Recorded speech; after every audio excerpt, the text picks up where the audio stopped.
Hi, my name is Bree Baylor and I work with Cooperative Housing International, the sectoral organization of the International Cooperative Alliance representing housing.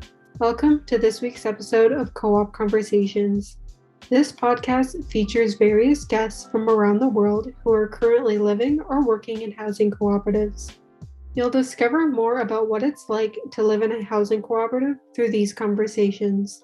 We've talked with parents raising families in housing co-ops, retired folks who want to retain their autonomy and not live in expensive retirement homes. We've also talked to teenagers, new immigrants, and the list goes on. This week, we feature Rosie Moore from the Peterborough Housing Co-op in Christchurch, New Zealand. The Peterborough Housing Cooperative was founded in 1982, but had to be rebuilt after experiencing extensive damage in the 2011 earthquake. The co-op rebuilt a unique pocket neighborhood in the heart of Christchurch, with community at its center. In this episode, Julie Lapalm, CHI Secretary General, talks with Rosie about growing up in a housing cooperative and raising her son in one. Now let's get into the episode. So today we have Rosie Moore, who lives in Peterborough Housing Co-op, located in Christchurch, New Zealand. Welcome, Rosie. Thanks for joining us today. Hello. Actually, it's tomorrow over here in Canada. Yes. We're still Tuesday, but it's Wednesday morning over in New Zealand. Thank you for having me. It's a pleasure to have you, and to find out more about Peterborough Housing Co-op. So you're in Christchurch, New Zealand. Tell us what's special about Christchurch. Tell us some fun facts about Christchurch. Okay, well, Christchurch is the only place I've ever lived, so I think it's cool. We also have the Christchurch Wizard, which I think is quite unique. So apparently he moved here in 1974, and he used to sort of take his ladder into the Christchurch Square, which is in the center of the city, and he would talk about whatever he felt was interesting at the time. And then in the 1980s, he was appointed the Arch Wizard of Christchurch, and then 10 years after that, he became the Wizard of New Zealand. What does he wear? Like, is it a whole wizard like velvet outfit? Yep, he wears like a big velvet sort of cape thing and a big pointy hat. Oh, well, that's the best fun fact that we've featured so far, I think. Cool. So let's talk about your housing co-op. You have a bit of history with housing co-ops. You grew up in a housing co-op. Can you tell us what that was like and how it impacted your childhood? Yeah, absolutely. So we lived in a housing co-op, which is actually, I think it's about 4 minutes drive from where I am currently. And I was born there at home, naturally. My parents left when I was reasonably young, but we still lived in the location and I still felt very much a part of it. I think a sense of belonging is really important, and that was something that was secured in that kind of environment. A lot of people that I grew up with from there are still friends of mine, and I feel like in the long run, I always wanted something similar for my own child, so it seemed like a natural progression for us to then come and live in the current setting that we're in. So now you live in Peterborough Housing Co-op with your son. That's right. and your partner. So Yes. what are some of the advantages of raising a child in a housing co-op?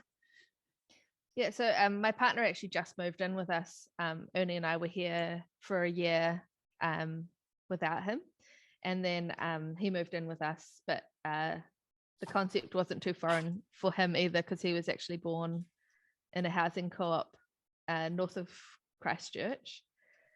And that's not how we met, it's just a coincidence. But for Ernie, there are just so many benefits for him being here. It's just we're within walking distance of his school. We're really close to my parents as well. So he's got that sort of family connection as well. And just having all the kids around and adults that care about them, and sort of different influences.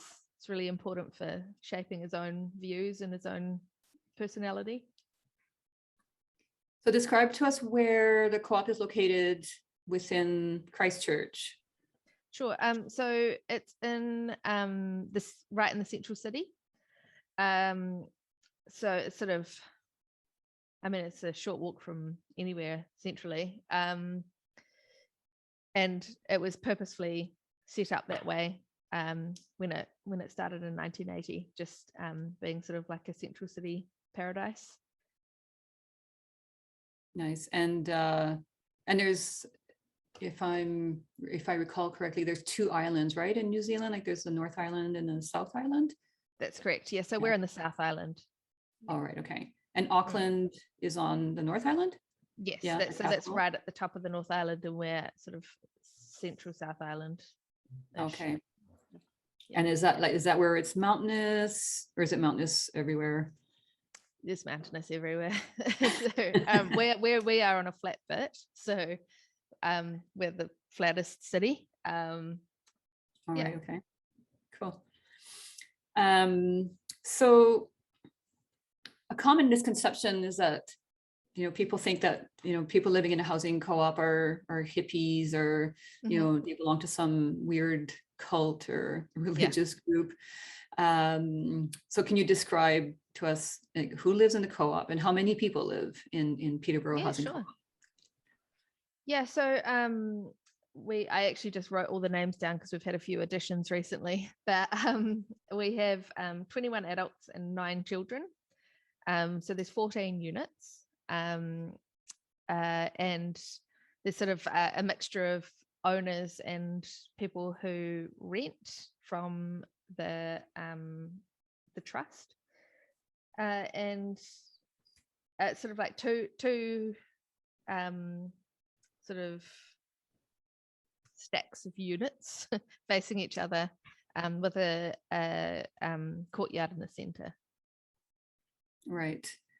And the co-op also has an interesting history. The late Green MP Rod Donald, he bought 6 bungalows that were built in the 1930s. They were all in a row back in 1981.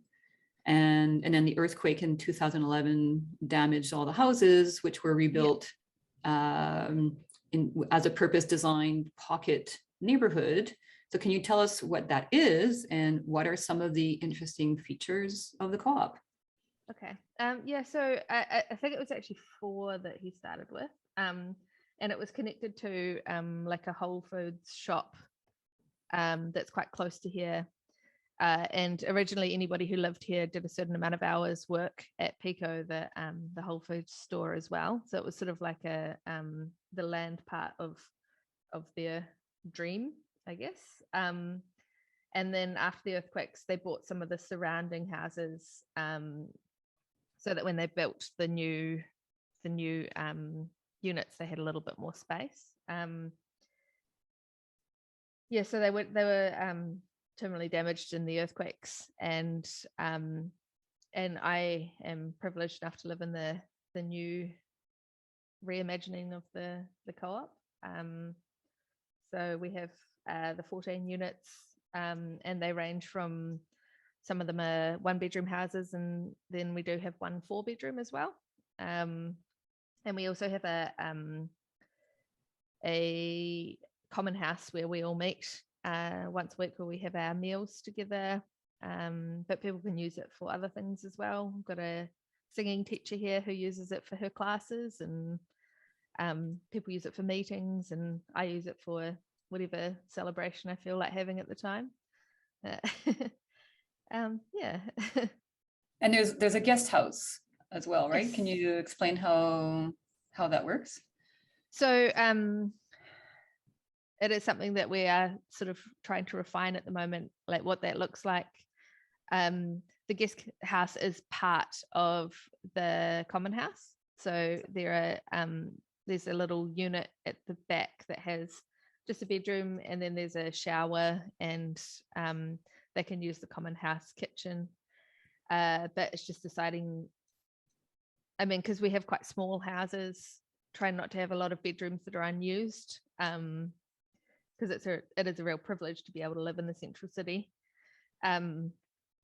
So having the opportunity to have your family stay in that unit where you would normally have them stay in your house if they came to visit. And I guess we charge like a koha, which is just like what you think, you know, or what you have to offer. And yeah, that ranges from person to person.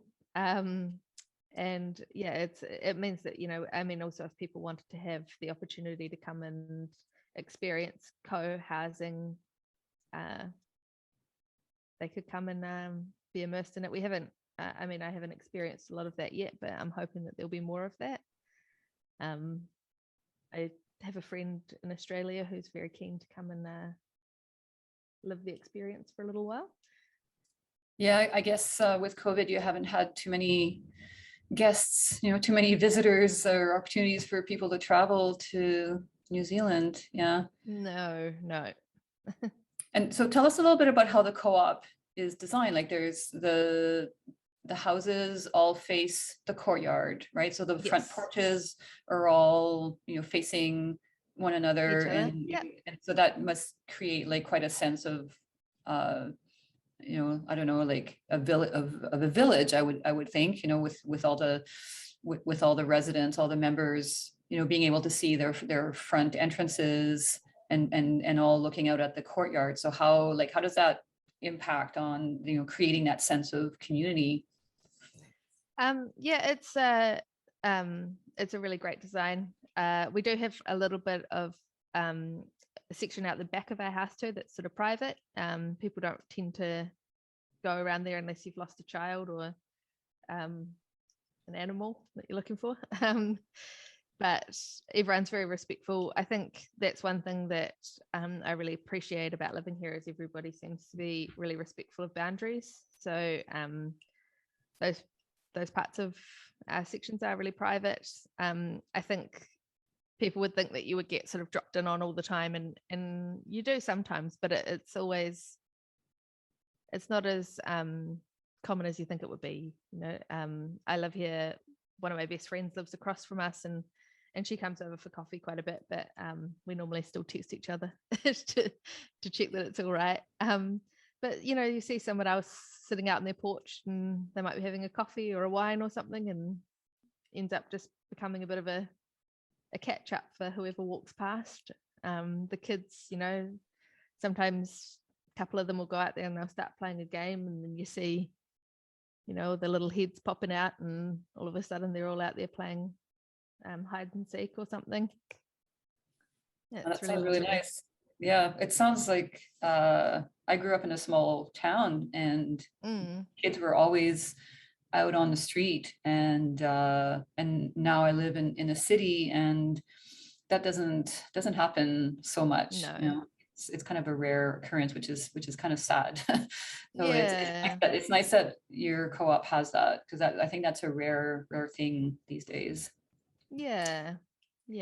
And the parents in the co-op were sort of we met up recently to try and figure out, I mean, because we're still it's still reasonably new. We're still trying to figure out how things look. Things get changed every now and then when we realize they don't work, but trying to sort out all the different fun things that we'd like to be here for the children. Nice. And then the cars, how does it work with the cars? Like they're like off to the side outside of the housing development? Yeah, so we do have a driveway with car park.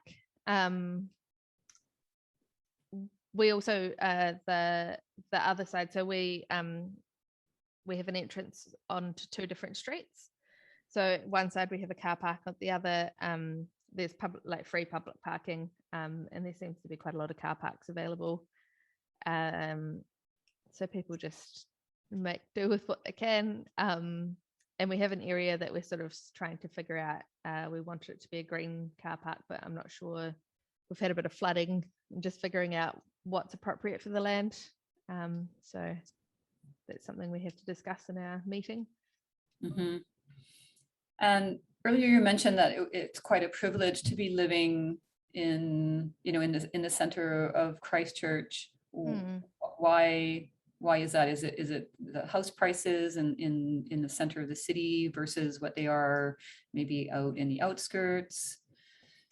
Yes, it's a few different factors. When we had our earthquake, we lost a huge majority of our central city. So any sort of old buildings that used to have apartments and things in them, they were all gone. So I mean, it's been nearly 11 years now, and it's slowly rebuilding. And there is a corporation that's sort of putting up a lot of these units in the centre of town, but they don't have any parking. They seem quite disconnected as well, and they're really expensive to live in. So having the privilege of living in a community where you're more connected, you know your neighbours, it's safe for your child to just sort of wander around and, go and have a chat to another adult, is not something that you get everywhere. Mm-hmm. Yeah, that is pretty special. Yeah. So you said you have a common kitchen. Yes. Do you have shared meals? How often does the community get together for meals? Well, at the moment we're sort of having a little break because it's the Christmas holidays. So that's our long holiday because it's summer here. Yes, it's winter here. You know how cold it is there? It's minus 19 Celsius. Oh, goodness gracious. You have to put on lots of layers when you go outside.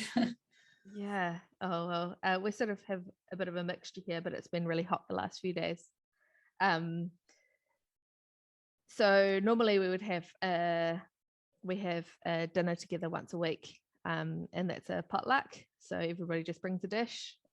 It's vegetarian, so I think that's sort of a hangover from the old community, because I'm not sure how many vegetarians live here now, but I am, so I'm pleased. Yeah. I've got lots of options. Yeah, it just makes it easier, then that everyone can eat it. Yes, exactly. Yeah. So let's talk about how the co-op is governed. So you meet once a month, right, to make decisions, yes. Or do you meet more often? Once a month? No, it's once a month. Okay. So yeah, we meet up. It tends to be everybody is welcome, but sometimes it's just one sort of representative from each house when you've got little kids and things, and it's not always as easy to get everyone there. And we just everybody takes turns at being the facilitator. People send them what they'd like to talk about, and they go on the agenda, and we try really hard to just keep it an hour and a half because it gets a bit tedious after that. Mm-hmm. No, that's really good. Once a month for an hour and a half. That's very disciplined. Yes. Yeah. No, it's good. And I think sometimes you do feel like you're sort of just going in circles. But I mean, we get there eventually. You have to be patient. Yeah. Yeah, you have to be really patient and sort of appreciate that everybody has their own views on things, and sometimes it might have to go to a few meetings before it's resolved. Mm-hmm. And you make decisions by consensus, correct? Yes. Yeah. Loosely. So sometimes it's kind of also, if you don't really care, then you're sort of out. Like it's more if somebody has a strong opinion against whatever it is that we're trying to make happen or whatever, then we have to review it, because we don't want people to be unhappy. Mm-hmm. And there's different modes of democracy that is being used in housing co-ops. So do you know the history behind why they chose this model of making decisions by consensus versus voting? Yeah. I actually don't. I've never asked. I've just sort of been like, oh, this seems to work. Yeah, if it works, then why not? I'm sure that there's a long drawn out history behind it all. But might not be that interesting to listen to. Yeah, it's just the way it is. Yeah.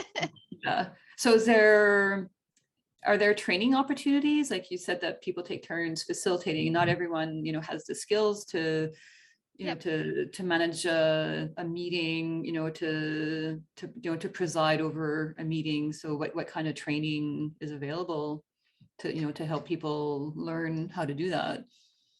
Well, there's people here that it like comes to very naturally. People that it sort of works with their personality, or they do something similar at work. If you don't want to do it, you don't have to. There is a space for everybody to contribute in their own way, and we recognize that. I've done it once. I'm not sure if I love it, because I sort of just want it to skip to the next bit, and so I'll be like, okay, and then we're not quite finished with that bit yet. I'm the same way, if that's any comfort. Yeah. I'm always looking at the clock.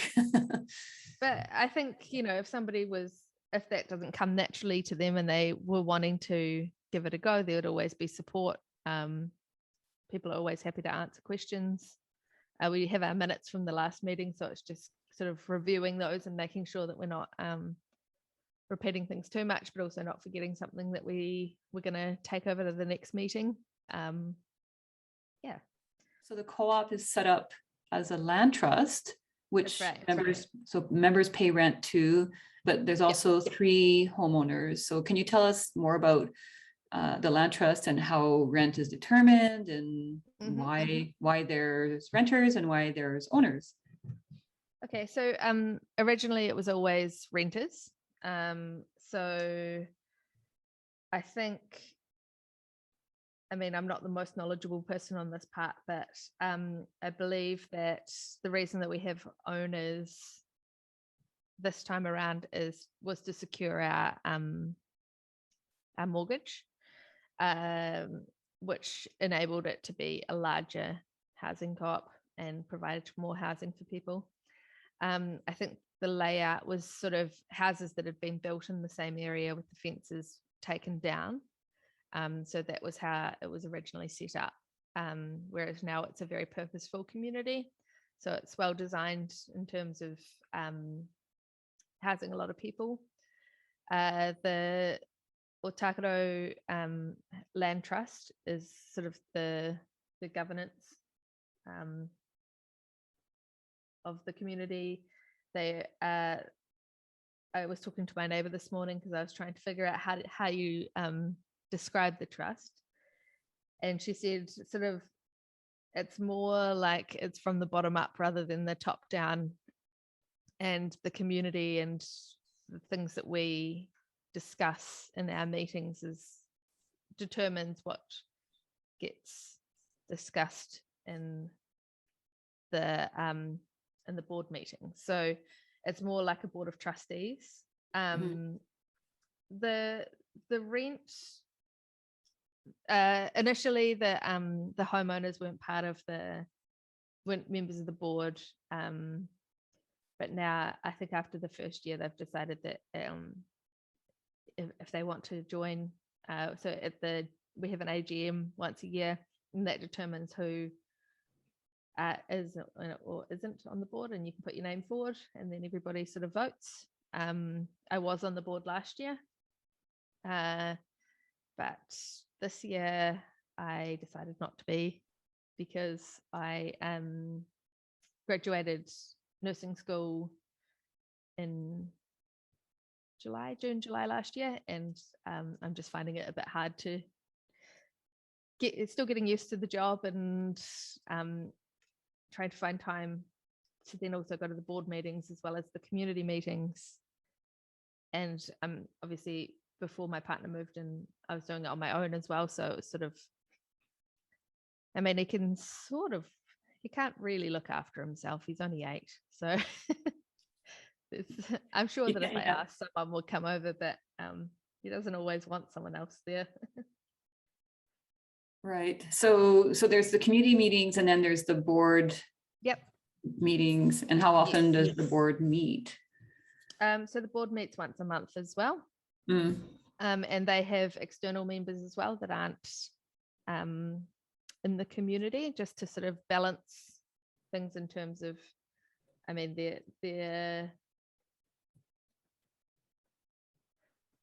how would I put this? So their interests are different because they don't live here. So they're more of a neutral, contributors to the board. So we have a guy who used to be a member of the community, and then we have a woman who was living in another housing co-op around the corner. She's not there anymore, but that's how we connected with her. And then all of the other members live here. Okay, and does the land trust own land elsewhere, like besides where the co-op is? No. So it used to be, I believe that there was an umbrella trust above them that also looked after Pico, the Whole Foods shop that I talked about earlier. It's also to do with our charitable trust status. So I think there are dreams of helping other housing co-ops, and that was what they were trying to do before the earthquakes. They had some money there. They were trying to support other groups to start their own housing co-ops. Unfortunately, when the earthquakes happened, they needed that money to help build this new one. But I mean, right now we're not in a position to contribute to anyone else's co-op at the moment, but I think that would be a long-term goal. Okay. Yeah.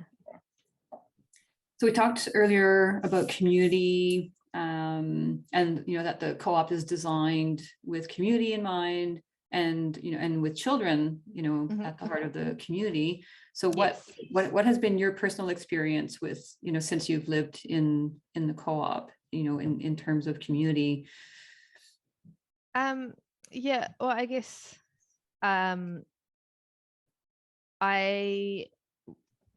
I mean, this is what I wanted for my child, but I was also like aware that he is a lot more introverted, and so maybe he wouldn't want the experiences that I wanted. So we did come in here with the view that if it didn't work out, we could move on. And then you provide an opportunity for someone else to have this experience as well. But it's just been amazing, and Ernie absolutely loves it here. And he sees his little buddies outside and he wants to go and play with them, and there's a trampoline here, and they've got one of the neighbors has sort of built a skateboard ramp out of wood, so you don't seem sure that it's an actual ramp. It is a skateboard ramp, but it's it's not enormous, so it seems to, I mean, kids are creative. They'll make a skateboard ramp out of anything, really, wouldn't they? Yeah, and so for us, I mean, initially when I was first moved in, I was still a student. It was like walking distance to the nursing school. It's walking distance to his school. We've got a park around the corner, the Margaret Mahy Park, and it's incredible. I mean, I can't even explain it. It's such a great park, and that's just in our backyard. Living here has been a really positive thing for our lives, and I guess being born into this, maybe this is the sort of thing that I was looking for. When Ernie was little, we lived in it was like a unit of flats, and it was very disconnected. I didn't know the neighbors. Every now and then, I mean, if we had another reasonable earthquake, we'd go and check on each other, make sure everyone's okay. But that was the extent of knowing each other. Even walking down to the library, I found that people didn't really talk to you. And I feel centrally, it seems a lot friendlier and connected, and that is exactly what I wanted for my child. And also that, I mean, his school is right in town as well, and that was a choice that I made with his father, because he lived sort of 10 minutes away in a suburb and I lived 10 minutes away the other way, and it was sort of halfway between us, so it seemed fair. And my niece and nephew went there, which was also a bonus. But now all of his friends are quite close. If he wanted to connect with them or go and see them, they're not too far away. Yeah. Oh, yeah, that sounds like an ideal childhood. Yes, yeah. Lucky to have that. Yeah.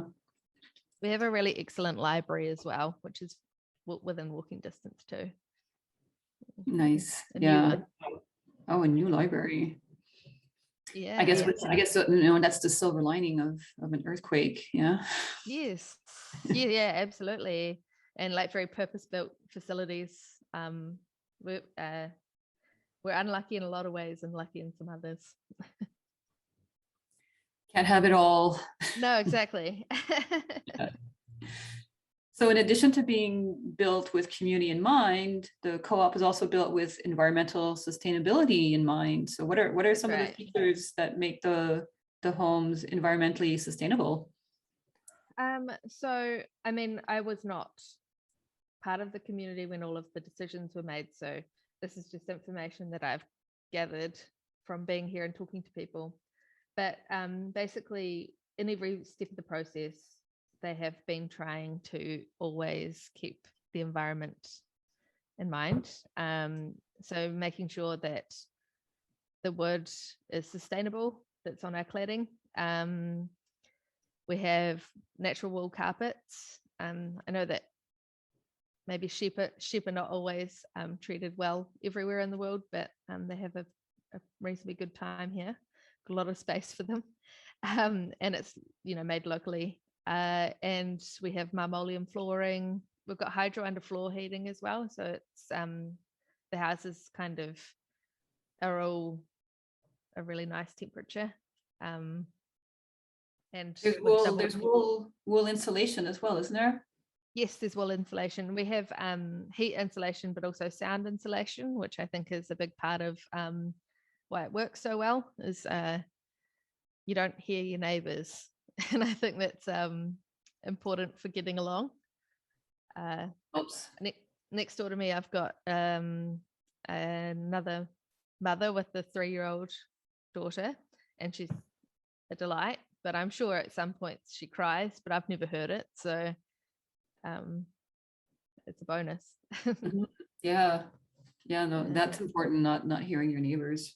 Yeah. Yes, definitely. Any solar panels? Any solar energy? Yep. Yeah.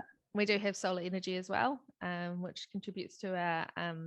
So the hydro underfloor heating goes sort of in a loop around all of our houses, and the solar energy contributes to the powering of that. So it must be affordable as well, like for heating and electricity bills must be pretty reasonable. Yeah, and same with internet as well.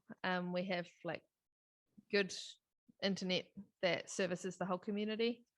I think some of the units that have got 3 stories find that at the top it's a bit trickier, but that's something that is being worked through at the moment. I have a single story flat with 2 bedrooms, so internet is absolutely fine for us, but you'd have to talk to somebody in one of the bigger houses about the internet problems. Your co-op gives tours to the public. Yes. What are people most curious about when they come to visit the co-op? Well, it's kind of a mixture of things. I mean, to maintain our charitable trust status is based on us promoting co-housing. So the tours link into that in terms of being able to people to actively see what it is like to live in a co-housing collective. And so we have different committees within the community, and different people give their skills, and there is a committee that is the promotions committee, and they do the tours. So people come around and they just want to they're either interested in co-housing themselves, or they live locally and they're a bit curious, and they're all welcome. We'd love to show them our house and our way of life. So when you call it a co-housing, like is it a co-house or is it a co-op? It's a co-op, yeah. Co-op, yes, yeah. Okay. It is a co-op. Yeah. So you operate according to the cooperative principles and values, yeah. Yeah. Good. So I think in the past they did share the houses, like, because there were less of them. So it was more, I think there were a lot more people that were flatting together, whereas now we've all got separate houses. So that's probably just language that's stuck around.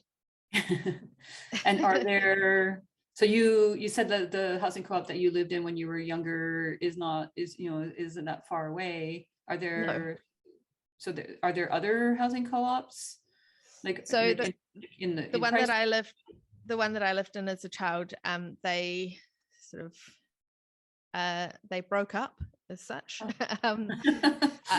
After the earthquake. Isn't a divorce? Yeah, like a divorce, yeah.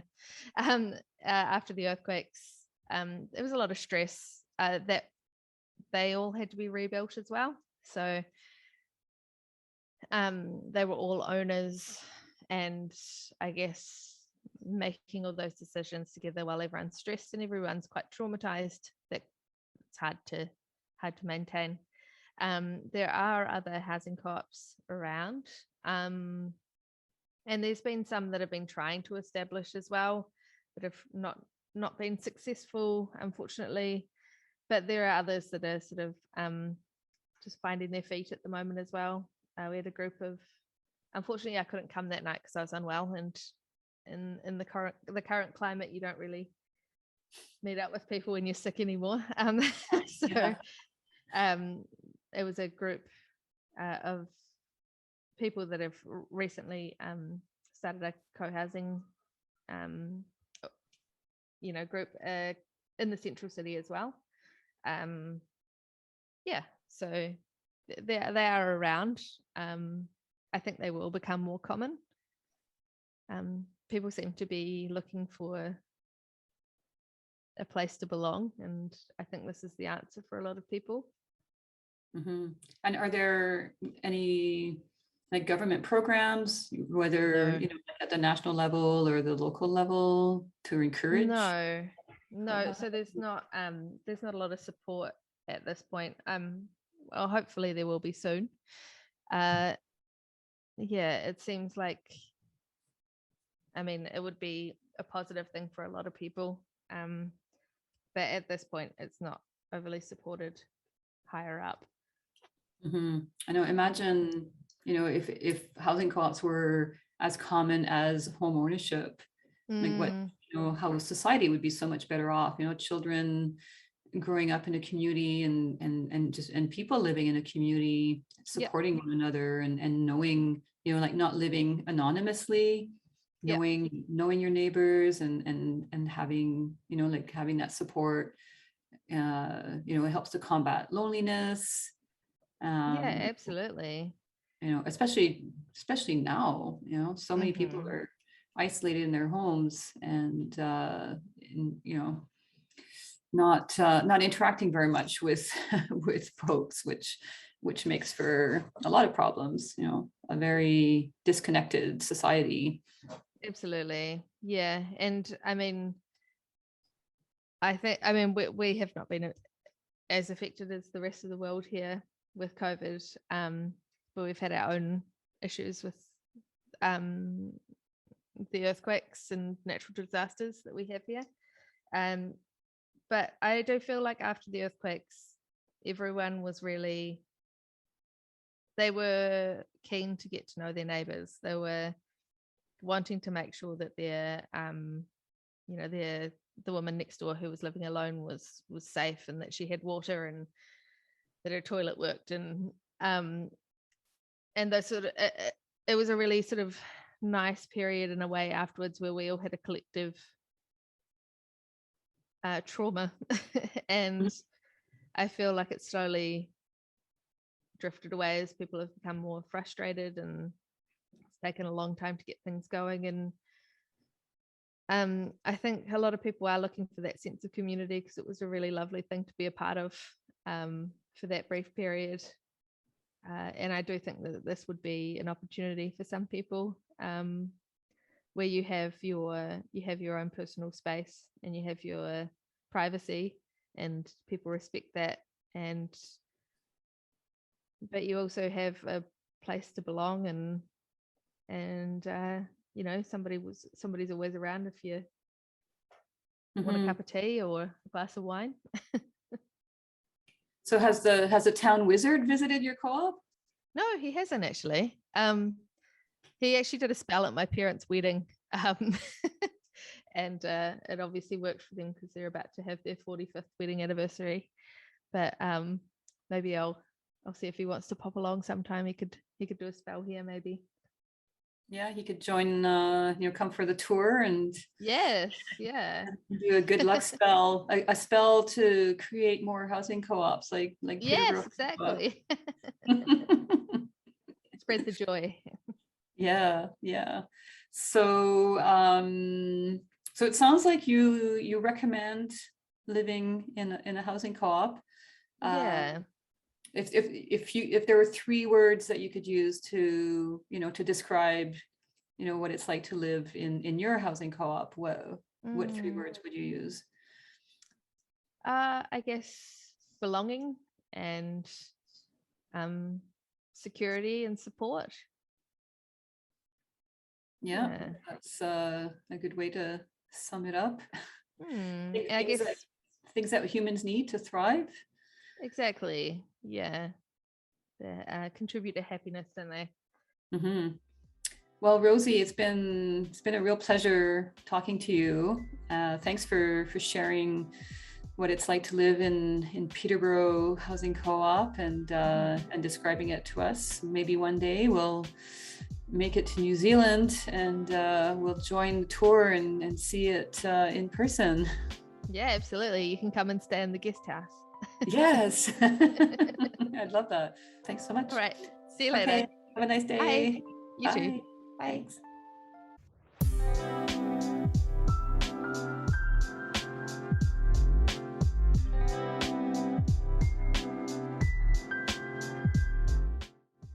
Thank you for listening to this latest episode of Co-op Conversations. We hope that it provided a better understanding of what life is like in a housing co-op. If you're interested in finding out more, you can visit us at housinginternational.coop. We feature many stories and resources on our website with useful tools, studies, and articles on topics ranging from governance to finance to sustainability and so on. You can also find us on social media, on Facebook, LinkedIn, Twitter, YouTube, and Instagram, where we like to share stories and good practices of co-op housing around the world. If you want to find a housing co-op in your region, I suggest that you do an online search for co-op housing along with the name of your city, and hopefully something will come up. I would like to thank all of our guests for sharing their stories with us. Thanks for listening.